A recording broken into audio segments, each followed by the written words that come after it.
Hello everybody and welcome to Game 2 of King of the Hill Season 2. You are looking at the new version of Crossroads, which is going to be in the upcoming patch. And on the north side of Crossroads we have our current king with one game in hand. It's Theodosius. And that's right, Theodosius is up against VonIvan, who has been chosen to go to war. Stand up, throw down, step into the fore, VonIvan. It is time to do or die, death or glory, reign or shame, capitulate or dominate, Kappa Pride. Fast, fight or flight, well, the time has come to decide who rules the Company of Heroes Kingdom, Dan. And we are here on the second game of today in 4 hours, which is really efficient. We're on Crossroads 1.1. Minor changes, Dan. Can you spot them? Can you spot what the changes are? Let me have a look. Can I spot what the changes are? Let's see. The tactical map looks the same, so let's... there's a bigger gap between the house and the hedgerow on the southern side. So look, not seeing too much. Oh, there's the house by the north strategic point isn't really close anymore, so that's good. Nice open defense there to match the other. The ones in the patch notes, like the primary ones, so you don't say anything that you just think is there but might not be quite there. No, it's definitely there. It's 100%. It's definitely there. It's okay, not me. Okay, sure. If you run your cursor over the roads out of each base, you'll find that they're not negative cover anymore. They're now neutral, so you can get out of your base. No, that's a lie. There is 100% negative cover outside of the north base. Tiny little spot. The bit after that, okay, a tiny one pixel, but it used to be entirely negative cover. It used to be like the road of death. And also that makes the all the points... difference. There is actually on the southern strategic point negative cover as well. I mean, just coming out of the base is, yeah, but it's not perfect, is what I'm trying to get at here. And the victory points are slightly closer to the center. Okay. Interesting. Let's see how the map plays out with the balance changes. We have VonIvan, who locked straight in with Lend-Lease. He's going to be seeing if the current live meta works in the new balance patch, but he's going to go no longer for the penal battalions. He's going for the mass conscripts builds, the Lenny strategy, as I call it. It's a very interesting strategy indeed. Conscripts, of course, have had dramatic changes in this patch, designed to make them more durable, so they scale better. Their damage has gone down, but their accuracy has gone up. Their PPSH accuracy's changed, the Molotov's now merged, and it's the veterancy also allows them to sustain themselves into the better. They have better accuracy at veterancy 3, for example. I think like very interesting. We had I need to see actually if they still get that on what the veterancy 2 is for conscripts, because I know that they've had their amount of weapons they can carry reduced from 2 to 1, right? So there used to be, when you had Vet 2 conscripts, you could pick up 2 weapons and you get 40% increased accuracy, which was quite powerful actually for conscripts, but no one was using them. So I wonder how this is going to affect them. Better accuracy, less weapons. Looks like some of the changes were reverted. I read the first patch notes, but definitely all the statistical changes in terms of durability and accuracy do count. The merge was reverted though. We go nice from VonIvan with the flamethrower straight in at the Folks Grenadiers. However, that combat engineer is now in a difficult patch. Yeah, Von not able to defend that. I mean, he could be merging the conscripts into the engineer squad if he was trying to use it for its effective flame damage, but didn't really have any close enough to utilize the merge function. We've got AT grenades already out. Doesn't quite kill the Kubel, but a little bit of light arms fire will finish that off. Light vehicle destroyed. Called it a Smolok. He said Smolok down. Don't know what that means. It might be some kind of abusive term, you know. Well, probably shouldn't have said that on stream. Regardless, we've now had base healing up, because obviously he's got this vast conscript army of 4. But it is surprising to see these conscripts on the field, because we've seen penal battalions for so long. So already we're seeing the benefits of DPD and making things a little bit more refreshing and opening up styles of play and units to be utilised. I think it's a good idea just for the fact that they're going to be able to get veterancy right from the start of the game, which is going to be the aim to see a new vet status. But, you know, he's going to be able to get the Dushkas out soon, and pretty soon this is going to start becoming a bit more of a support support army. I think actually 4 conscripts with some MGs would be a very decent composition. An interesting point about the Molotovs. I know he hasn't gone them yet. He's gone for 18-8s, but if he wanted to get Molotovs, it's now a lot cheaper to do so. He can upgrade them for 10 fuel, 80 manpower. So having a conscript platform and expecting to be able to use all their utilities within the early to mid game is now very much a fixture. Yeah, I'd be interested to see this. I can't really comment until I see it, but if anyone's going to show us, it's VonIvan sneakily laying a demo charge there on the central house, which is, pretty ruthless, I would say. But Theodosius very sensibly has just gone with a support package upgrade, so we will be able to minesweep as he runs around. I'm pretty sure he's expecting that VonIvan will be doing that, trying to make use of one of the Soviets' best squad clearing mechanics available to offer. Interestingly, the demolition charge has now had quite significant changes, but it will still destroy that house, and that will be a squad wipe should it do so. But you'll notice it only costs 65 munitions for a demo now. What? So it's been a change. Okay. The demos have been changed quite significantly, yeah. They weren't being used enough, so they've made them cheaper. People were complaining, Axis OP late game, so we made demo charges cheaper. No. They did have a timer of 3 seconds at one point, so I'd be interested to see if that's still the case. But of course, there's now changes to garrison and de-garrison, which takes just over a second, I believe. So you'll be seeing that possibly as a big detriment to the house here. Oh, I think Von's done the bait successfully here. He had his machine gun facing the wrong way, and I think he was expecting he would come around, but he's still going to walk into the demo anyway. Slap demo. Von, you sneaky person. Oh, hang on. They cost 65 munitions currently in this build. By the way, this is all kind of alpha build stuff. We are testing this today for the balance team. So it seems to me that the buff of the decrease in munitions is still there, but there's no timer. They reverted that. Suddenly minesweepers from Theodosius. He's just realised, oh my god, demos are still as strong and now cheaper. Let's maybe look at another squad of Stern Pioneers. The original change was to give the players the opportunity to react to demo charges. We've increased it to a 3-second timer, but decreased the munitions from 90 to 65. Yeah. Interesting change.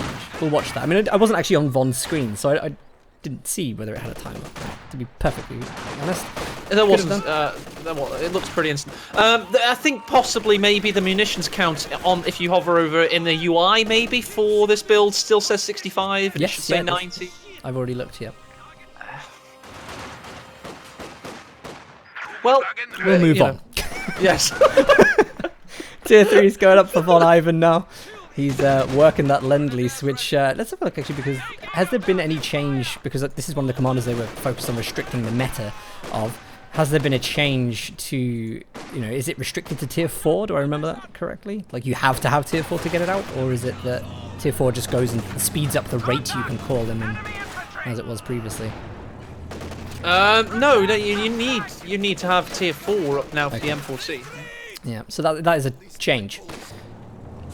Yes, it's now tied to Soviet Tech Tier 4, but there's no cost, there's no CP. You don't need to get to 10 CPs anymore, which is a change they always should have had. And I always felt that Relic needed it to be a call-in because it was called Lend-Lease. So like, you know what, guys, these are going to have to be 10 CP because it's Lend-Lease or art direction. But no, it is now tied to Tier 4. Thank God. Yeah, all of the changes that have been made like that, where it promotes you having skill to get those units out on the field. Like, you have to focus on your economy. There's no easy button anymore where you just spam out your core tier units, which are for some reason inexplicably strong, and then, survive the game like that. I really appreciate that kind of thing's in the game. I think that's going to do wonders for the competitive community. Alright, let's have a look. So, you have the Dishka trying to deal with the Kubel. Didn't manage to get enough rounds off to kill it. Conscript's gone with Ura, and I think he's going to try and get the anti-tank grenade. Conscript's already looking more durable than I remember, really, because they're just... So the Dushkas... Oh god, this Conscript's probably going down. In fact, how did he escape that? Very, very rare to see that happen. Dushkas, by the way, have had a little bit of a change. They're a lot more reinforcement cost now, 20 to reinforce. But the bigger picture here, Sturmgewehrs have flanked them round the rear. With 6 men, they're going to take a while to die, and they just sit there anyway and don't even change. I don't even have to move that cup of course. We're still not in that stage of the game yet, but for people watching, where Von is kind of like proficient. So when he gets more MGs up, he's currently laying tripwire flares. Okay, cool. That's nice. A little bit of recon when things move from side to side. He's going to be able to tell now if he gets flanked through that hedge. So that's good. It's good play by Von there. He's going to make his move on the left side. He's trying to deny fuel, which is kind of good because Theo is going into his tier 4 Schwer headquarters at the moment. So if he can deny the fuel, maybe delay any of the units coming out from there, then that's a bit of a win for him.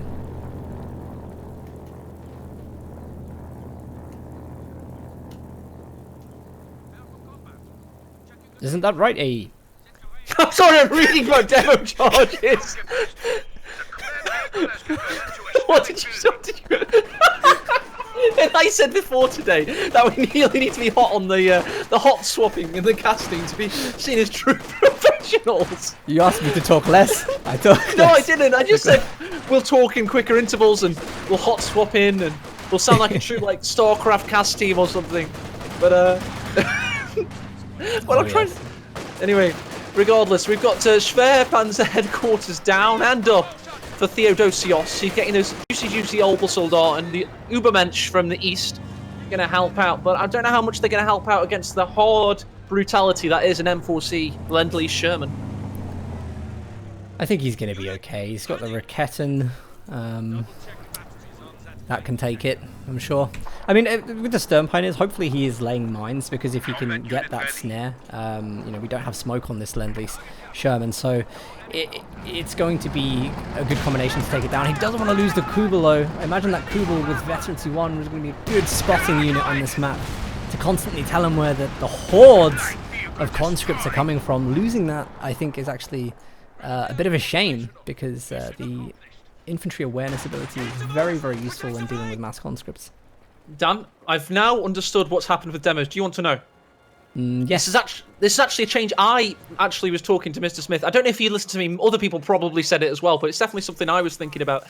They now work like coming here as one demo, so they cost 65 munitions, but you can see them. You don't need to minesweep from them anymore. So it's all about where you put them and where you lay them and set them up. So in that case, VonIvan put them on the south side of the house, so the Foch Grenadier couldn't see them until it was too late, and that's how that worked.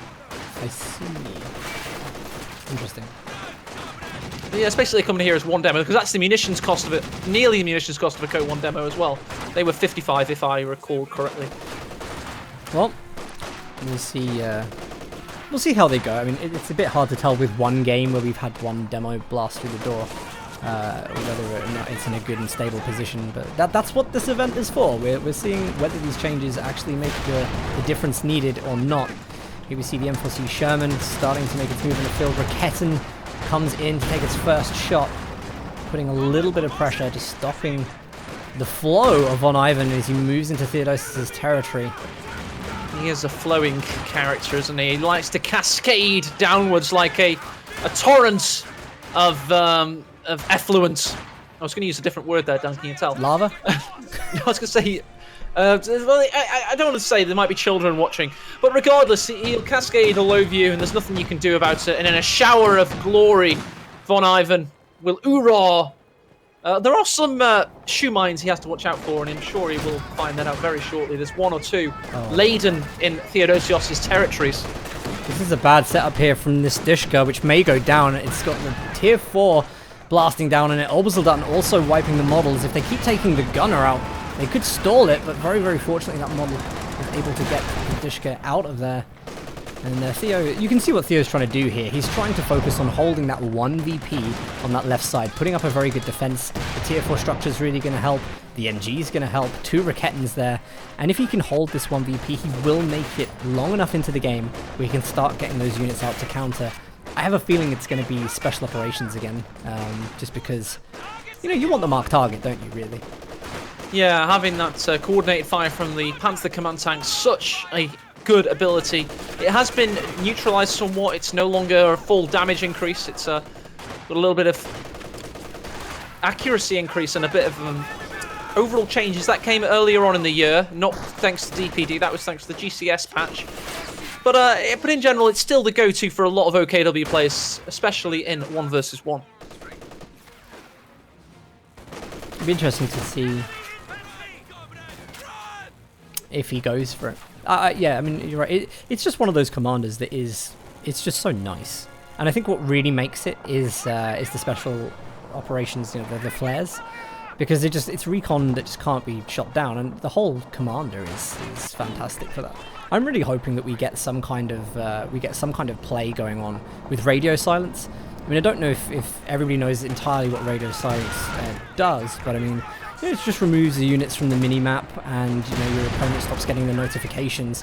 So when your opponent is out like repairing vehicles and you use that ability, you can pretty much gun them down and take the vehicle. There's a number of occasions they don't even see it. Nice push in from the M4C on the west side. Was pushed away by a Rakett and Verfa regardless. But he's also starting to close the gap from the east there. He jumps in and out of the garrison. M4C's with a massive shot in against the Stern Pioneers, forces them away. You can already see that VonIvan is starting now to probe and look for weaknesses in Theodosios' defense. I think he's finding it, absolutely finding it, because you've got the Sherman pushing off the MG now. There's a couple more conscripts that are going to come in and dominate that side, and there just isn't the power there. Orbital are not going to be able to contend this alone. Now the Dushka's opening, and we don't see any grenades coming out from Theodosis that would remove this unit quickly. So this looks like VonIvan has been successful taking the left-hand side. Yeah, he's doing a good job of it. He's got the infantry following up. He's already cleared those shoe mines with the faces of his infantry. And yeah, he's definitely closing the gap now, and you're going to be looking to see Theodosios try and find something within his arsenal to come back out of that. And that thing seems to be the Panzer Fear. The Mark IV is on the field. There it is. This is the unit that Theodosius believes will turn the tides against the conscripts. It is a unit that is good against tanks and infantry, which I think is probably the reason for its selection against this army of conscripts. But hasn't picked a commander yet, so you know, he could have waited for that command panther. I think it maybe suggests that he might not pursue that commander choice. Because why wouldn't you go for that unit first? M4C is getting vital conscript repairs in the southwest to try and get those things back onto the battlefield. But I think a big story is the victory point count, because VonIvan is got a very regal and royal victory point count at 476, and Theodosios is slipping down to the land of the paupers at 291. Dushka's just doing serious work there. Doesn't actually suppress. Has there been any change to the Dushka? Because I see it's... Yes, I went through them all earlier in this cast. Well, perhaps I wasn't listening because I was adminning. Sorry about that. But it's all right. They're changes, so they have a high traverse rate. They've had a big nerf to reinforcement costs. Look at these conscripts repairing. That Sherman's going to be lickety split in no time. Yeah, and they shouldn't be bad now. They should just be less incredibly overpowered as they were. Well, that's good. I mean, I can kind of see already that there is a case there. This shoe mine from VonIvan, sorry, it's the TM35. There's mines all over the place. Theodos is still trying to play that very defensive style, working into a late game. We haven't quite figured out what that late game is yet. But the VP count is draining, and VonIvan's going to go for some indirect fire in the Katusha. Loveness described Theodosios' play as very clean. I would describe it as slow building. And I also recommended that it would take somebody like VonIvan to take Theodosios down. Because VonIvan is, he's very much, you know, what is it that Robert Baratheon said? He's a Death Rocky screamer on the open fields. You don't want to meet them in combat because he'll just do things you're not expecting and really you push your Westerosi knights around. I think Von is just, he comes from that caliber of player where they just are aggressive at all the right times. It seems kind of like unlucky on Theodosius' part, like he's just never in this area when Von decides to push. You know, I think it's very, very careful planning from Von. Starling Organ wails over ahead. We've got rocket artillery Kappa smashing down onto that Rakettenwerfer, pushing it away. And Theodosios is now a pocket of resistance that is VonIvan is looking to crush. Von can just sit there with this Sherman on the center VP and put all his attention onto the left-hand side of the map. And because Theodosius has his tier 4 structure on the left side, it's almost like it doesn't make sense for him to go right anymore. Because, you know, what if it gets in trouble and he has to move everything over? So he's going to continue his pursuit of the left-hand side, try and reclaim it, and keep focusing on whatever his late game is going to be.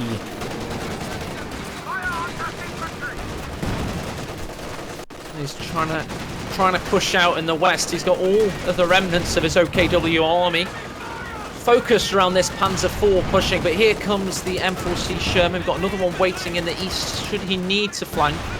He's got to watch out, of course, for the Rakettenwerfers hiding in cloak. Oh, Fog's Grenadier squad goes down there to the M4C. He's trying to get the Dishka out from defending the VP and actually just suffered the entire squad doing that. So I'm not sure if that's a trade he wants to be making right now when he's in this very difficult position. Fox Grenadiers on the right-hand side, under pressure from M4C and Flamethrower. It's so difficult for Theodosius. Yeah, it's so difficult, but I think he's fallen into the trap of trying to get into a war of attrition with a madman. And that madman's starting to ramp up the gears. You say he's ramping up the gears. I think he's actually going to start coming into problems because he's harassed on his manpower front right now. And Theo is actually, you know, he's got the veterancy kicking in. What a rocket barrage onto that Rakettenwerfer. Theo very wisely takes the MG to the northwest there. Pro skill, expert play. You don't see that very often. Units could not get that Faust off on the Sherman. Tripwire flares there, giving a little bit of sight. Orbs of that are going to go in. I think this is a bad idea, especially as they're expensive to reinforce. Putting them up against the Sherman may not be the best use. I think he's trying to get shots through with the Raketten, and they're actually hitting. It's actually ground attacking through the building to get those shots. Nice. Also, the M4C is in pain against the Panzer IV, takes it out of control. It's Theo finding his way back into this game despite the odds and against all better judgment of everybody watching. He seems to be getting back into things. It's a tough situation for him, but given what's on the field at the moment, given his resources, I think he could still make something work. Time isn't on his side though, and Von has plenty of time to restructure. He also has a stolen Rakettenwerfer that's opening up against the Panzer IV. He has line of sight. He's throwing himself in with the conscripts to keep it. However, the Stern Pioneer is trying to wipe that Rakettenwerfer. Will it get one last crucial shot in? Attacks ground, takes out the Panzer IV. That's really, really unfortunate for Theo. It's probably the one unit that could keep him in this game for a little bit longer. He's got enough fuel where he might look to get another very shortly, but it does mean that he is sacrificing whatever late game units he was initially intending. Very unfortunate. I think that probably was the tipping, you know, the final tipping point for this game.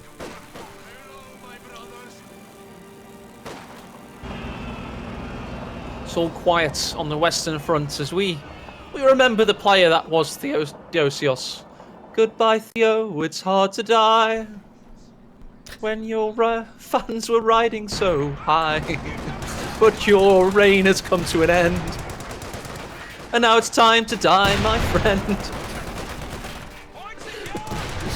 We had joy, we had fun, we had Panzer IVs exploding. Go on, Dan, it carries on. No, maybe we should get back to casting. I'm not sure. Oh man, Katusha deadlock in sight with that Raketten again. It's like it's tracking it. This is the second one, to be honest, but it is picking it off, making good way for the M4C Shermans to come through. I think he's going to go recruit it as well. and Theo wastes a squad doing that. It's a really unfortunate pickup. And a tough decision to make, because he doesn't want to lose that Raketin, but he lost every side of that decision.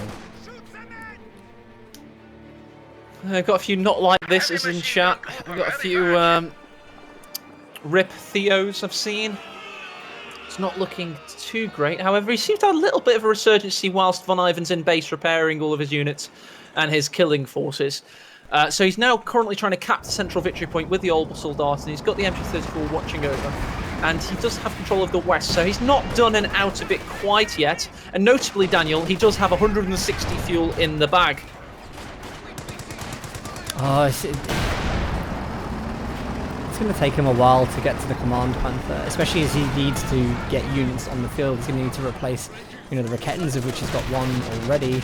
It's going to be hard for him to get that unit on the field in the time it takes to hold these VPs and also push, and push back. I think it's going to be very, very tough, and we can see clearly VonIvan has been playing better with what's on the field already. So I'm not seeing this looking too hopeful for Theo anymore. Have you prepared your Theodosios King of the Hill journey montage yet, so he can remember the 1.5 games he played? Has there been any change to the rate of fire on the Sherman? Because that was firing very fast. Oh, rate of fire is a veteran C2. Wow, that was very quick.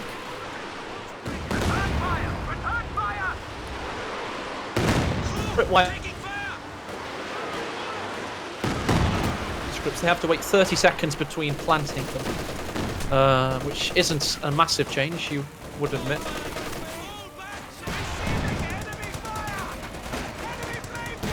Poor Theo. Von is about to make it so that he doesn't even get his accumulator prize. Has to win this game in order to receive the prize for the first and second game. Yeah, that veterancy 2 rate of fire on the Sherman seems awfully high. It's sort very of like a machine gun. I've not seen that before, quite like that, surely. I don't know if that's... I haven't seen it that fast, that's why I was like, oh, cool. But, everything seems to be going quite faster, or have I, entered an LCD? Watch the next Katusha barrage. I promised you, even that looked faster. It was weird. Was it like a graphical glitch? What are we thinking? Soviets get a 1.25 amplifier to to shell speed. Comrade Stalin whirls you on. All of your projectiles fly twice the speed of light. They just get communist workforce, and then all reloading is done at max speed. I think, yeah. Well, I'll have a look at it, but. Yeah, Theo's still trying to get the ground attack, and it looks like one of them has thrown in the towel, and I think we're going to say that's Theodosis. VonIvan is now new king. The king is dead! Long live the king! That was from Leo IX Hispania. To the outro.